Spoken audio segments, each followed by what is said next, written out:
책으로 지혜를 1cm 높여가는 시간 히터북 시작합니다. 안녕하세요. 모모입니다. 따쭈입니다. 안녕하세요.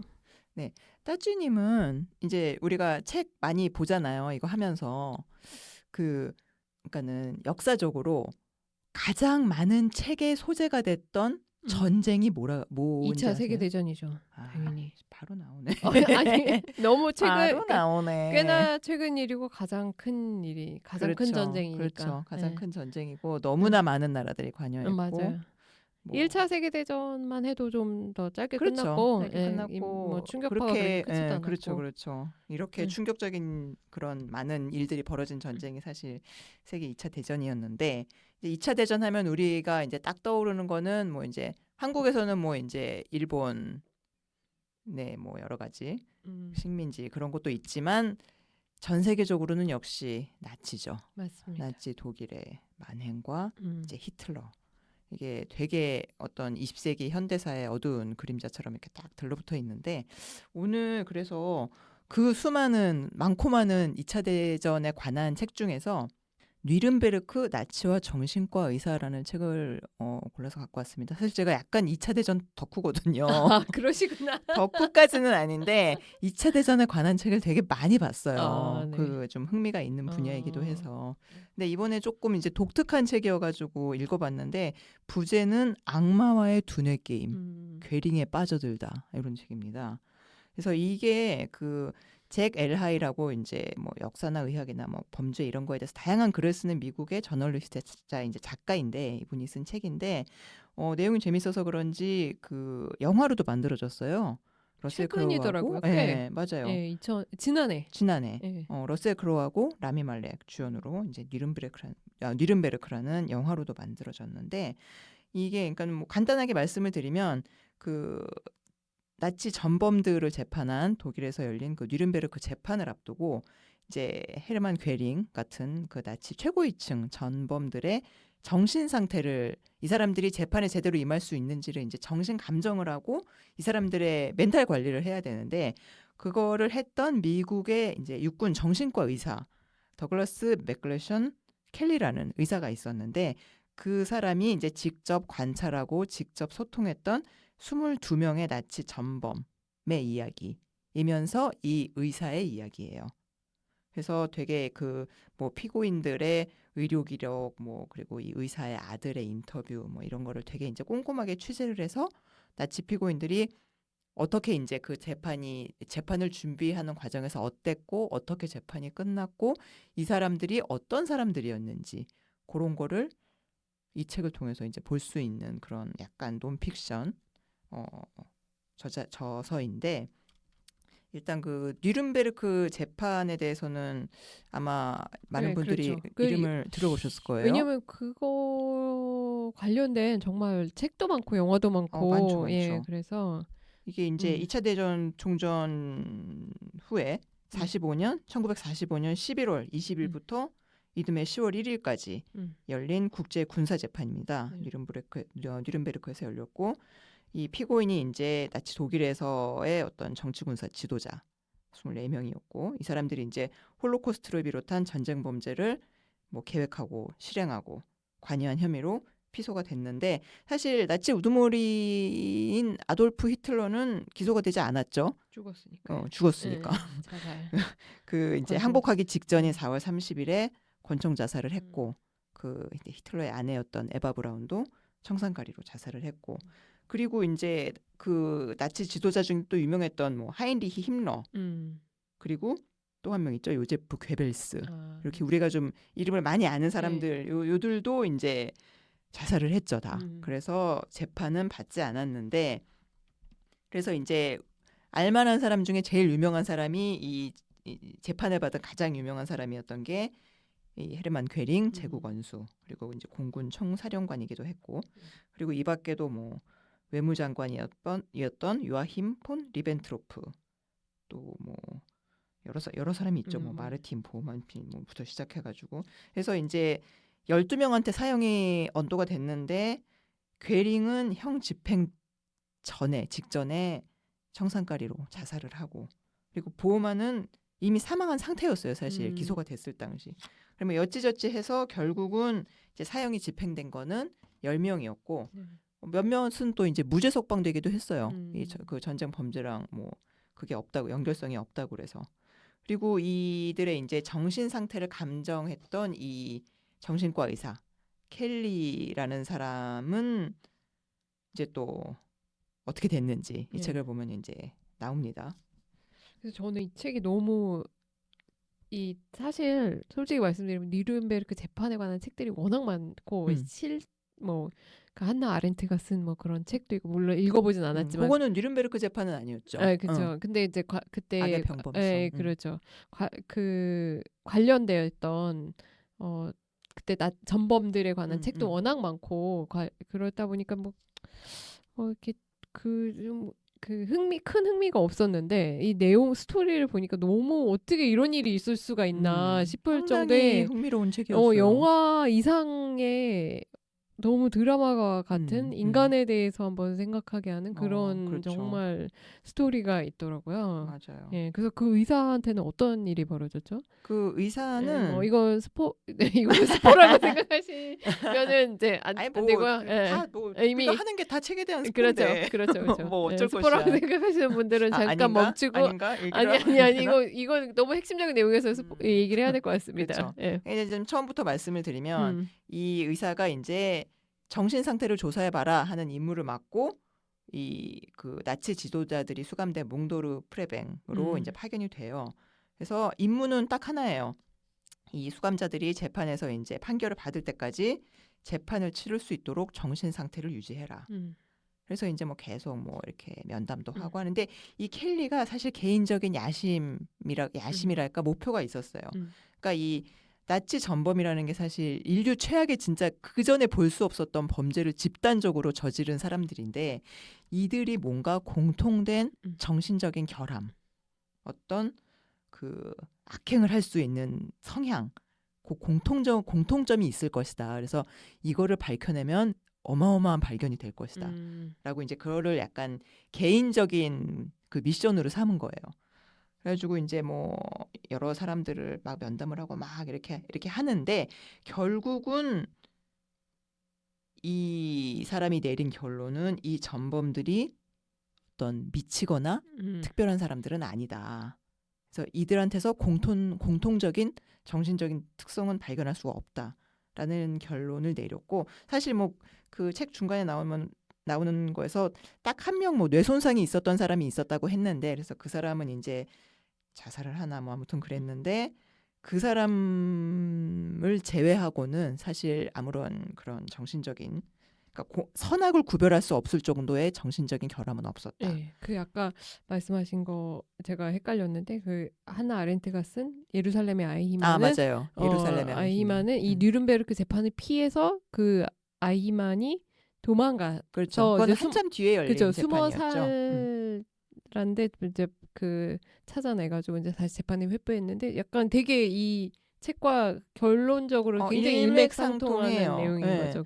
그래서 이 책의 이제 상당 부분이 켈리의 시선을 따라서 이 전범들의 그 이제 수감 중의 모습이 많이 묘사가 되는데 뭐 진짜 되게 그러니까 한때 진짜 난다긴다 하고 막 유럽을 거의 막 장악하고 그랬던 전범들인데 이 수감자로서의 이 사람들은 대부분 되게 평범하고 불안하고 좀 초라한 모습이었죠. 그래서 뭐 외무장관 지냈던 리벤트로프도 막 부모를 잃은 아이처럼 막 뭘 해야 될지 모르고 불안해했다 그러고 뭐 그 게스타포의 최고의 수장이었던 칼덴브루너라는 사람도 되게 하찮은 겁쟁이, 전형적인 불량배의 모습으로 이렇게 평가가 되고 뭐 어떤 사람은 막 감옥에서 이렇게 불안한 마음을 달래기 위해서 시를 쓰기도 하고 그러니까 되게 그냥 약간 되게 찌질한 그냥 일반적인 사람들인 거예요. 이 실제 그러니까 권력을 떼어낸 모습을 보면 근데 이제 켈리는 특별히 관심을 보이고 이제 그쵸. 친하게 어떤 친밀한 유대 관계를 맺었던 거는 나치 2인자 괴링이죠. 그 영화도 그 괴링이 괴링과 그렇죠. 그 배우가 누구죠? 그 유명한 배우가 그 러셀 러셀 아니야? 크로우. 예. 살 이렇게 찌워가지고. 예.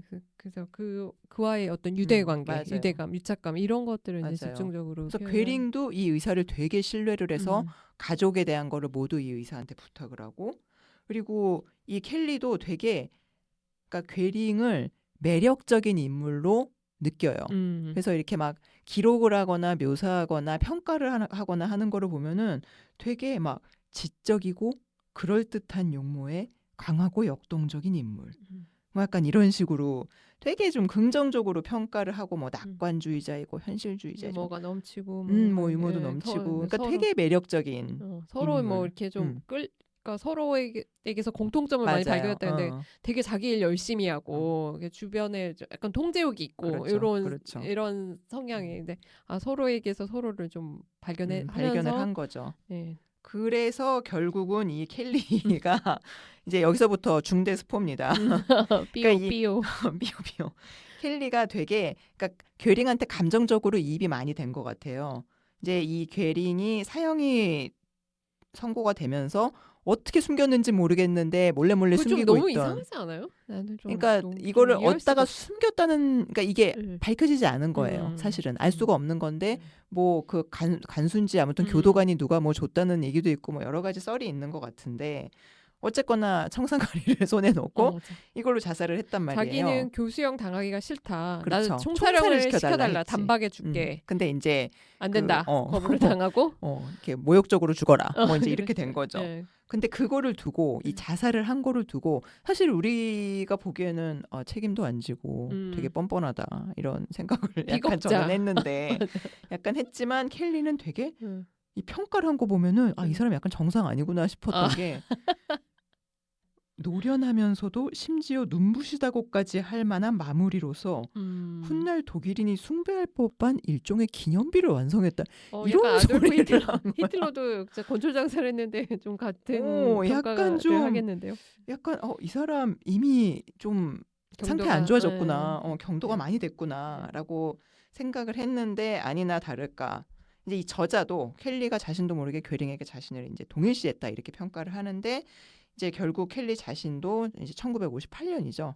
이 재판 끝나고 한 10여 년 뒤에 괴링과 똑같이 이 청산가리를 삼켜서 자살을 합니다. 뭐 가족과의 불화, 뭐 이런 것들이 있으면서 좀 스트레스 지수가 높아지면서 스트레스 지수가 엄청 높았고 이 사람이 분노도 많았고 뭐 분조장인가요?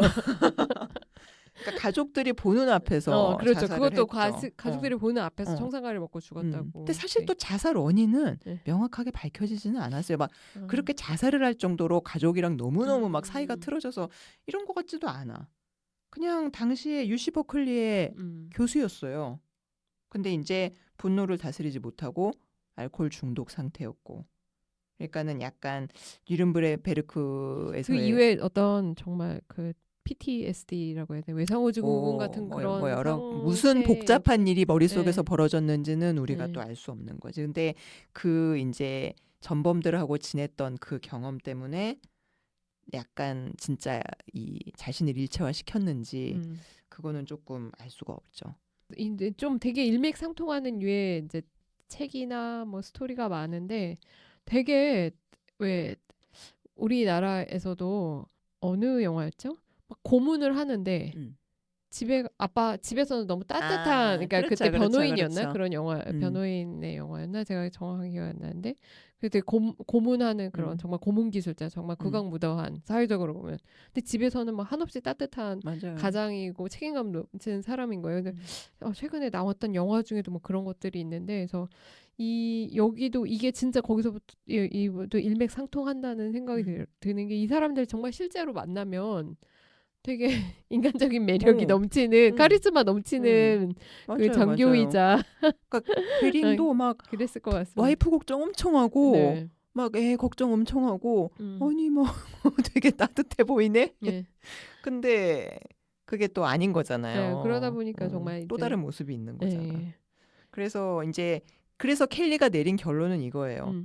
그러니까 나치의 공동 요소는 관계가 아니다. 그냥 이 사람들은 그 일에 어마어마한 에너지를 쏟아붓는 사람들이고 그냥 이제 단지 한 가지 목적에 집중하고 수단에는 큰 관심을 두지 않았다. 근데 사실 이게 다르게 말하면 사이코패스가 아닌가 싶은 생각도 들고 그래서 사실 켈리의 이 같은 결론에 반론을 제기하는 의견이 있었죠. 당시에 이제 후반 재판 임박해서 그 켈리하고 같이 작업했던 그 구스타프 길버트라는 심리학자가 있는데 이 사람은 켈리하고 달리 이들에게서 사이코패스적인 성향이 있다라고 결론을 내렸고 그 괴링에 대한 평가도 되게 그 켈리가 되게 이제 좀 대담하고 막 매력적이고 이렇게 평가한 반면에 되게 냉소적이고 우울하고 타락한 인물이다. 이렇게 완전히 상반된 평가를 내리는데 당시에는 길버트의 분석이 좀 지지를 많이 받았던 것 같아요. 이게 그렇죠. 그거를 시대적으로 네.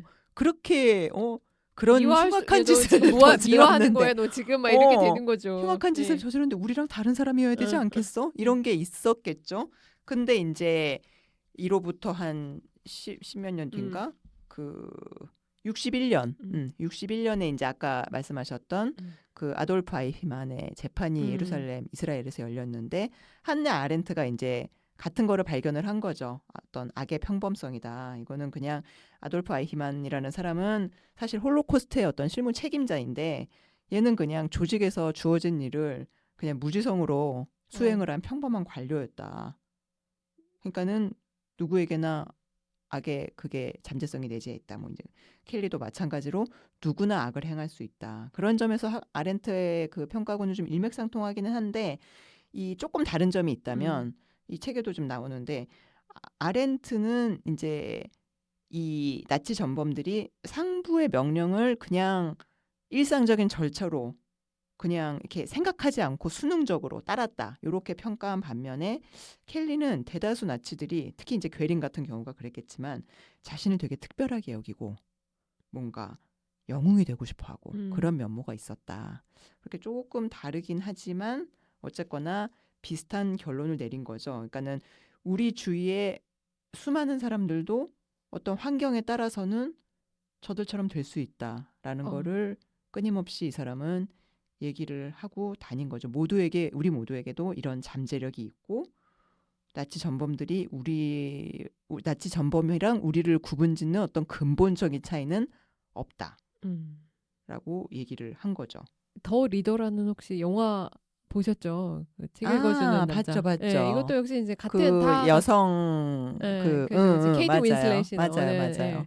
이것도 다 이제 같은 맥락인데. 같은 맥락이죠. 예, 왜냐하면 케이트 윈슬 자기가 이제 남자 주인공이 어렸을 때 약간 뭐 좀 첫사랑 비스무리하게 되게 좀 그런 성적이면서도 되게 감정을 느끼고 예, 성적이면서도 하여튼 좋은 사람이라고 나이가 좀 많은 나이가 많은 그냥 동네에 좀 그 착한 누나 뭐 이런 착한은 아닌가 하여튼 동네에 매력적인 누나 뭐 이렇게 생각을 했는데 근데 알고 봤더니 그 나치의 부역한 맞아요. 그 과거가 그러니까 이후에 부역을 한 거죠. 이후에 그 자기가 주인공이 이제 변호사가 됐는데 변호사가 돼서 그 전범 재판을 보면서 거기에 이제 피고인으로 앉아 있는 그 여자를 보게 된 거예요. 그래서 자기가 이제 이 사람은 완전히 깜짝 놀란 거죠. 근데 거기서도 이제 같은 맥락인데 무지성의 여자였던 거예요. 그 여자도 이제 무지성적으로 그냥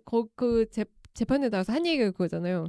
왜 그 수용소에서 불이 났는데 그 아우슈비츠 수용소에서 불이 났는데 안에 사람들의 문을 안 열어줬냐 이러면서 전범 재판을 받은 거거든요. 그래서 근데 그 여자는 거의 나는 문을 항상 닫아놓고 열어주면 안 된다. 열어주면 안 된다라는 지시를 받았 사람이다. 그러니까 그때 화재가 나서 사람들이 안에 죽었는데 왜 그 문을 안 열어줬냐 그랬더니 이제 주체적인 판단을 하지 않고 나는 지시 받은 대로 한 거다라고 이제 이 얘기를 하니까 이제 그 책에서도 더 리더라는 게 책을 사실 그 여자가 일자 무식이었잖아요. 그러니까 그래서 책을 와서 읽어달라고 했던 거지. 책을 읽지 못한 사람이고 그래서 자기가 이제 그 감옥에서 회개하면서 이제 책을 그러니까 글자를 배우고 이제 책을 읽는 과정이 나오는데 그러니까 어떤 스스로 생각하고 자기의 어떤 그게 없으면 그런 과정이 없고 그런 지성이 없으면은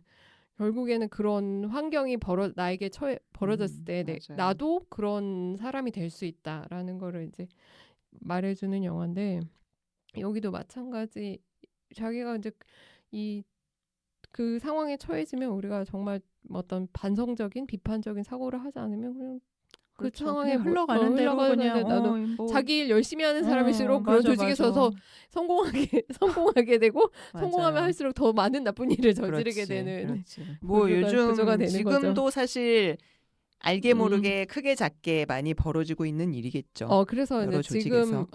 우리 또 뭐 계엄 사태가 있었잖아요. 그래서 나는 뭐 그렇죠. 지시 받은 대로 했다라는 변명이 통하냐 안 통하냐를 놓고 되게 이제 지금 맞아요. 재판 과정 중에 어떤 뭐 유죄 판결을 받기도 하고 뭐 형이 감경되기도 하고 이랬잖아요. 그래서 여기서도 통하지 않았던 변명은 나는 지시받은 대로 했다. 이것은 이제 통하지 않았잖아요. 이 전범들한테는. 그래서 지시받은 대로 함부로 하면 안 된다.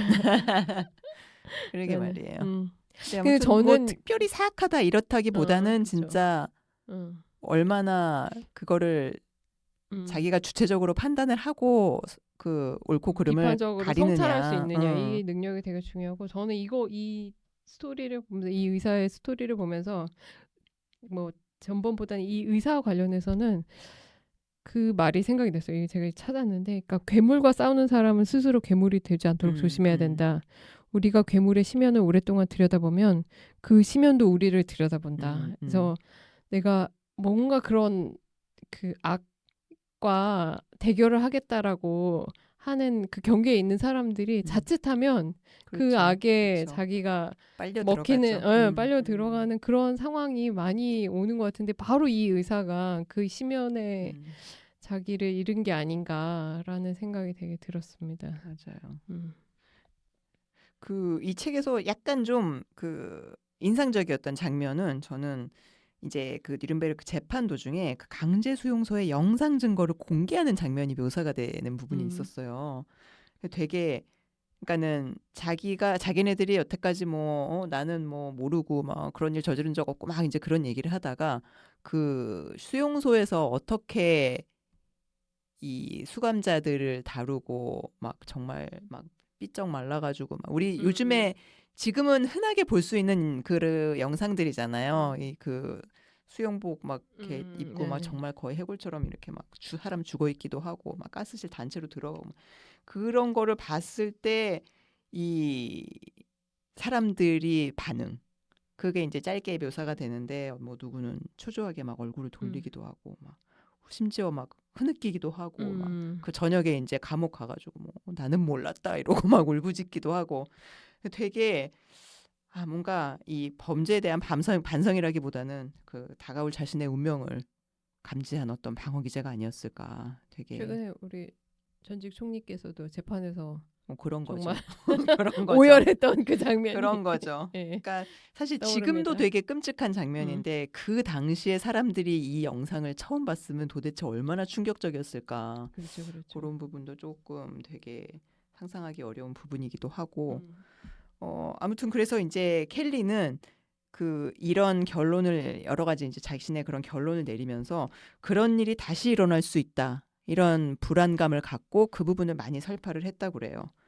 그래서 이런 괴링이나 이런 사람들이 미국에도 어디에도 있을 수 있는 흔한 사람들이고 이런 반인류 범죄가 또 되풀이될 수 있고 이제 잘못하면은 미국도 독일의 비참한 운명을 따를 수가 있다. 그러면서 이제 어떤 이념적인 선동가를 경계해야 된다. 그런 얘기를 많이 했다고 그래요. 어떤 극단적인 민족주의자나 뭐 이런 파시스트 성향을 가진 인물이 권력을 잡지 못하게 좀 비판적인 사고를 사람들이 기를 수 있게 교육을 해야 되고 우리 모두가 이제 지적으로 깨어 있어야 된다. 그런 얘기를 이제 항상 강연을 다니면서 설파를 했다고 그러는데 그러니까 본인은 원래 죽은 제 머리를 못 깎아.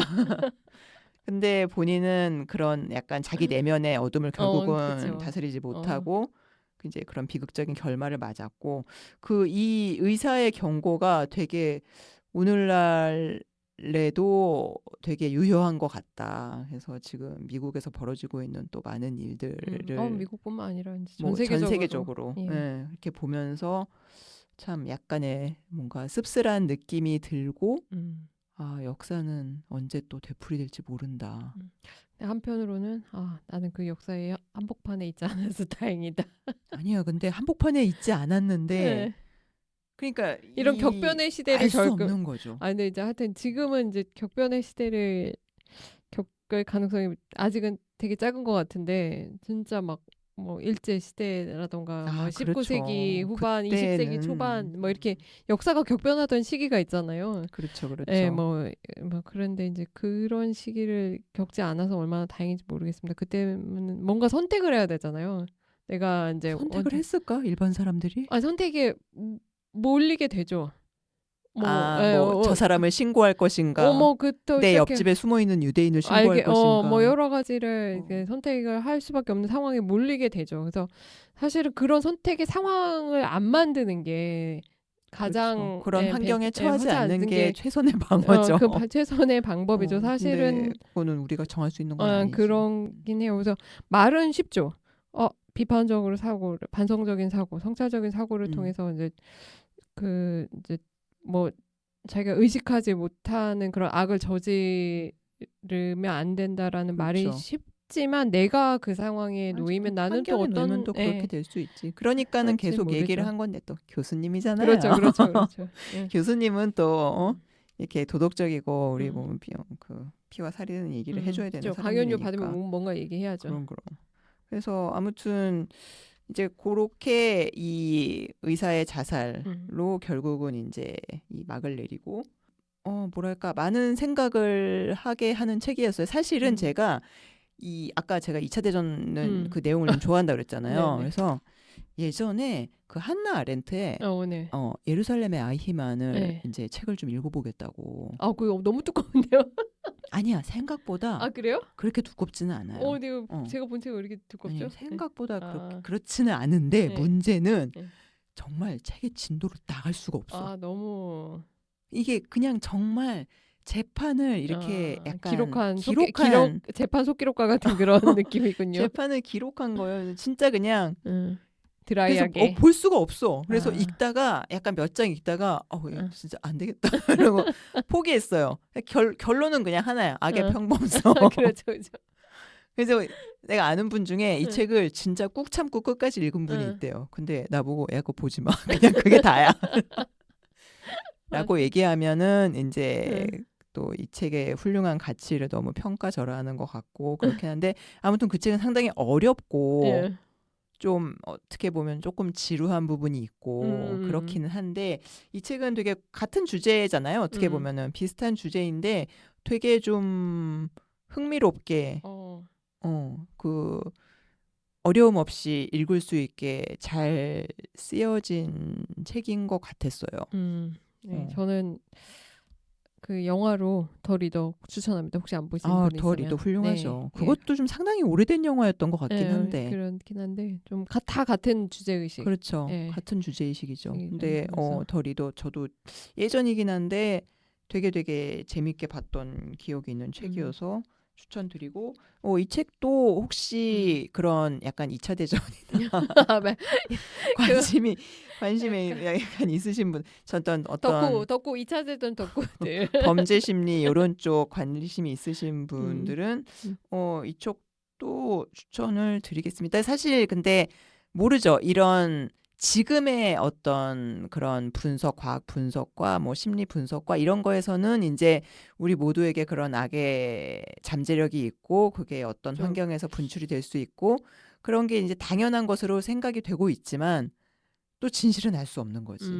사실은 그 당시에 어떤 여러 가지 이 사람들이 했던 심리 검사, 뭐 면접, 뭐 이런 면담 이런 거에서 드러나지 않은 그렇죠. 그 사이에 저는 약간 좀 그 생각은 들더라고요. 이 의사가 가서 검사를 하잖아요. 제가 검사 이름이 잊어버렸는데 맞아요. 무슨 검사 있습니다.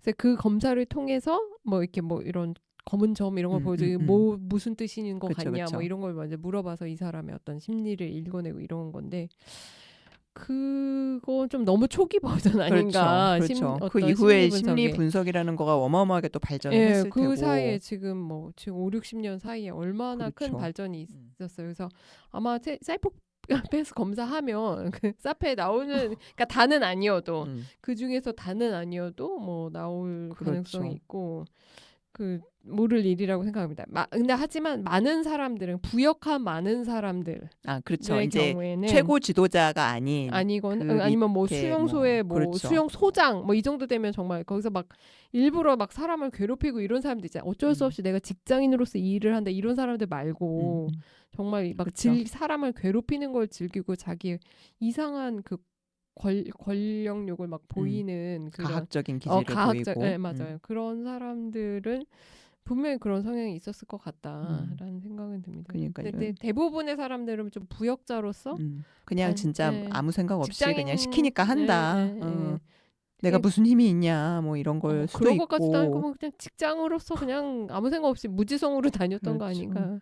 근데 우리가- 우리 모두가 우리가 우리가 직장 생활을 할 그렇게 때 하는 것처럼. 스스로를 돌아봐야 되는 내가 지금 하고 있는 일이 사실은 막 이러면서. 네. 네, 아무튼 그래서 오늘 뉘른베르크 나치와 정신과 의사라는 책 같이 읽어봤고요. 여러분은 이런 논란에 대해서 어떻게 생각하시는지 궁금하네요. 오늘은 그러면은 여기서 마칠까요? 네, 여기서 마치는 걸로 하겠습니다. 네, 그럼 다음에 또 다른 2차 대전 지금 관련된 많아요. 사실 리스트 많아. 리스트 많은데 네. 2차 대전 책이 대부분 벽돌책이에요.